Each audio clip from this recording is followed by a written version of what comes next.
So the good news is that they've shut down the Seattle occupied zone, the so-called Chaz. Okay, don't talk to us, please. We're moving here. I guess finally, after some stabbings and 2 murders, the mayor had had enough. But here's the bad news. Chaz is back up, but now in New York City. And sometimes when you watch what's going on the street, you get a little window into some deeper forces in our society. Watch this.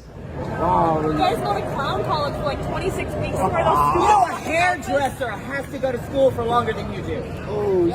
Half of you don't even have a college education to be out here making demands about the people.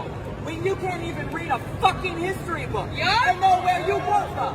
What strikes me about this video is a couple of things. First of all, it's really interesting that the left, the socialist left, has been presenting itself as the champion of the working class. And this, of course, goes back to Marx, who championed the working class against the elites. But here you have an elite, a left-winger, a couple of left-wingers, mocking a cop. For what? For being working class, for lacking the proper education, for being an ordinary guy compared to them, sophisticated upper-class people. That's the first thing. Here's the second thing. The socialist left, at least in the West and in this country now, practices identity socialism. They champion race. Black lives matter. We're on the side of the blacks who have been oppressed by history and are being oppressed now. And yet here you have white guys, 2 of them, mocking a black cop and mocking him in racial terms, accusing him of being a turncoat, a traitor, if you will, an Uncle Tom. So the deeper thing going on here is that these privileged, spoiled brats, these people who have been ultimately miseducated by their professors, the radicalization of the university is now playing itself on the street.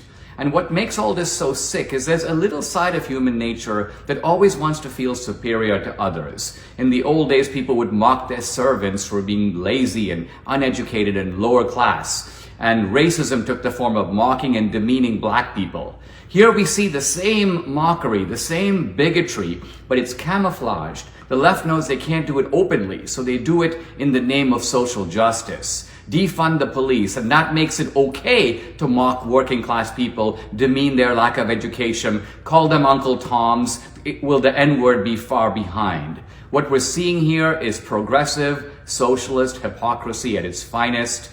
The cops just stand there. They're, in a sense, inarticulate. They don't defend themselves. And that is, in a way, almost characteristic of our side. People who do a job, they practice their business, they enforce the law, but they don't make the case for law enforcement. They don't make the case for free enterprise. So we, the conservatives, we have to make that case. We have to stand with the blue, and we've got to make the case for the blue against these barbarians on the other side.